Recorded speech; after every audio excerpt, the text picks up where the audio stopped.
So, Hinebra at saka SMB, no? Game 2 ng PBA Semis, ah, All Filipino Cup.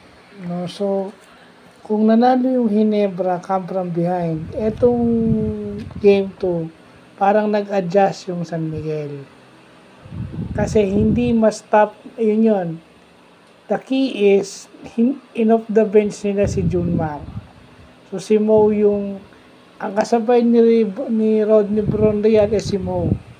So alam natin na kapag ka si Mo yung nasa loob, kasi nga mas maliit si Mo, mas mabilis siya kay Junmar. At pag sinabi mo mas mabilis kaysa kay Junmar, Japet is forced to play from the outside. And hindi natin maiaalis na may strength advantage ito si Mo kasi mas malapad, mas malaki ang katawan, mas malapad ang balikat nito ni Mo kumpara mo kay Japet. Japet is a great shot blocker. Pero ang meron siya na wala si Junmar yung movement. Meron siyang foot speed from the outside. Hindi lang siya yung straight up post. Pwede siyang from the outside, pwede siyang drumide, pwede siyang tumira. At hindi lang mid-range, pwede siyang tumira ng 3 points. At saka Mo can cut through the basket. He can move without the ball. Nang mas mabilis kaysa kay Junmar. At dahil doon, Japet is exerting more effort. Siyempre, pag nag-exert ng effort sa defense, nawawala yung offense mo. Dahil hindi mo ma-stop si Mo, nag-i-struggle ka naman offensively. Kailangan ng Hinebra yung point production ni Japet. That's one. Kasi ano na yun nailalabas mo napapasunod mo na yung big man ng Hinebra sa'yo. So, hindi nila ma-stop si Mo at saka yung mga shooters ng San Miguel were on point. First quarter pa lang, lahat nung ipinasok nila, sumushoot, pumapasok yung tira. So, hindi mo tatalunin yung team na swerte o buena sa isang laro. Merong ganun, na kahit anong i-shoot nila, pumapasok.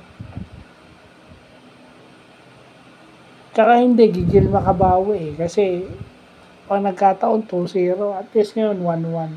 And dagdag pa natin na injured o not 100% itong si Scotty. Contributing factor yun. Although maganda sa game na to, humugot si Tim Cone. Humugot si Tim Cone galing sa bench niya. Yun lang ang maganda. Kasi bakit? Sa laro mamaya, kasi linggo na ngayon sa laro mamaya, sino yung pwede niyang ipasok na alam niyang makapagbibigay ng puntos? Aside from David, Jason David, and John Pinto, and Abarrientos. Yun na yun Kasi nakita nyo, pag may nag-struggle sa Hinebra, kahit sino yung regular na ginagamit ni Tim Cone, wala hirap.